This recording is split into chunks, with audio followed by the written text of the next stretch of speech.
patrons. Today we're going to rediscuss the morning routine and talk about the actual fact that you're getting up a half hour before the family and why that's beneficial. It's not uncommon to have people say, well, I can't get up before the rest of the family because I have an early riser, or my children are light sleepers, or whatever. Well, my conclusion is that everybody has this. Everyone has someone who will wake up. And what you say to that person or persons is, I am awake before you on purpose. I'll be done in 15 to 30 minutes, whatever's remaining, and then you can get up. Or, mommy's getting ready. You stay in bed, or you go potty and get back in bed, or you go get a drink of water and get back in bed, whatever it is, and let mommy finish getting ready so I can spend more time with you when you get up. So you have to tell them that, and it becomes a training issue. But eventually everybody will get it. Oh, that's a comforting sound. That's mom getting up and getting ready. Okay? There are funny stories that come from different places about people's as a matter of fact, the original book that was written called The Sidetracked Home Executive, which is where the FlyLady came from, and which is where you now have me, FlyLady Kat, coming from FlyLady. But I also read that book myself. In 1982, I've got a copy, and one of the things they say in there is if some turkey gets up at 5 a.m., they're on their own. You are only required to get up 30 minutes before the main part of the family. The other thing they talk about is they used to hold classes, and one of the classes that they had, a lady said, I got up, got dressed, washed my hair, fixed it, put my makeup on, got all dressed, went into my teenage son's bedroom to wake him up, and he said, oh, Ma, you slept in your clothes? So we're going to change the family's perception of who we are, as well as changing our own perception of who we are by greeting the family ready to go for the day. It's going to save you from having that pull back to the bed, or that pull to sit on the couch or in your chair, that pull to the coffee cup. You're going to be ready and dressed and ready to go, so that once the children are done, you've gotten them through their morning routine and their day begins, your day begins too. And you're going to end up with so much more free time. But the number one reason I ask you to get up before the rest of the family and do your morning routine is this. You are going to finally be loving yourself. You're going to be taking care of yourself first. You're going to be putting yourself first. You're going to be taking the drop-down oxygen mask and putting it on yourself before you put it on the children, because you need this. It's important for you. The same with wearing makeup. You know, if it's good enough for people to wear makeup to work, then it's good enough for you to wear makeup at home. Why would you wear makeup out to church or wherever and not wear it at home? Is it only for others, or is it really for you? Because it really should, and I don't like to use that word much, but in this case is very important, so I'm going to stress it, should be for you.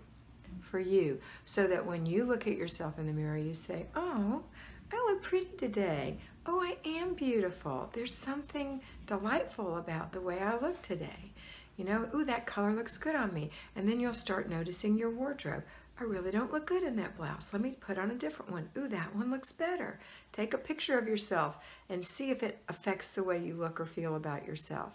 Take some time with yourself to decide who you are, discover who you are, and to really learn to love yourself. So this little exercise is about loving yourself.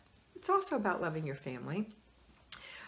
It might be raining and the kids can't ride their bikes to school, and you have to drop them off, but you're not ready. And because you didn't get ready, then when it's time to go, you're going to throw on something and get in the car, a hoodie, whatever, and get in the car and go.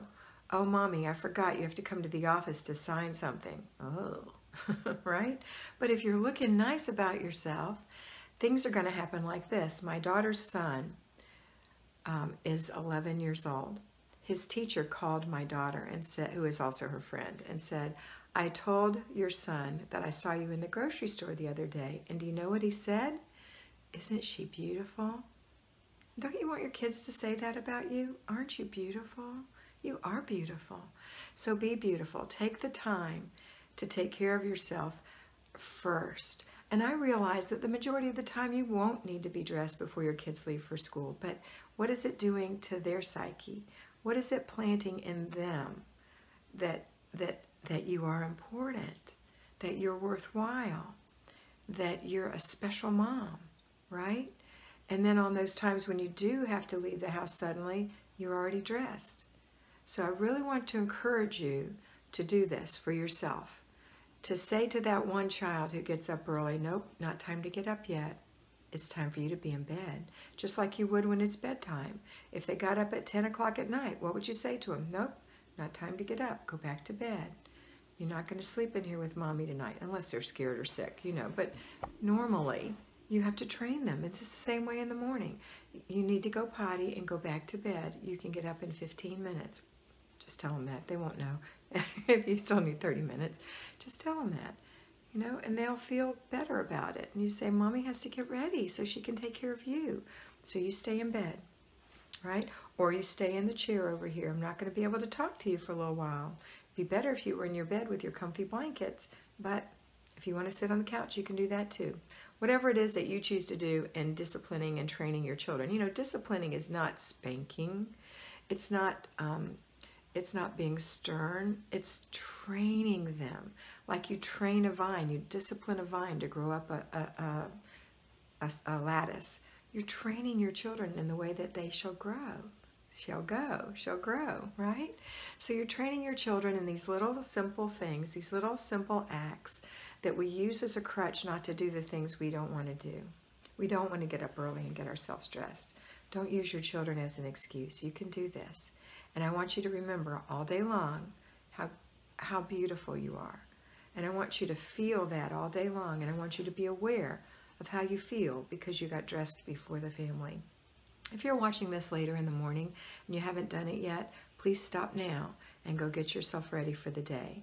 And wipe your sink and swish your toilet. Go make your bed and empty the dishwasher or the dish rack and have some breakfast. Start now and vow that tomorrow, put it in your mind that you're going to get up 30 minutes before the family. If you have a light sleeper, you already know what to say. Even have this discussion with them at supper. You know, Mommy likes to get up a half hour before you do so she can be ready. Or Mom, or I, depending on how old your children are, your husband is, whatever, that you want to get up before them and that you're going to ask them to please stay in bed until you call them. That's my suggestion. Anyway, don't forget to be beautiful because you are beautiful.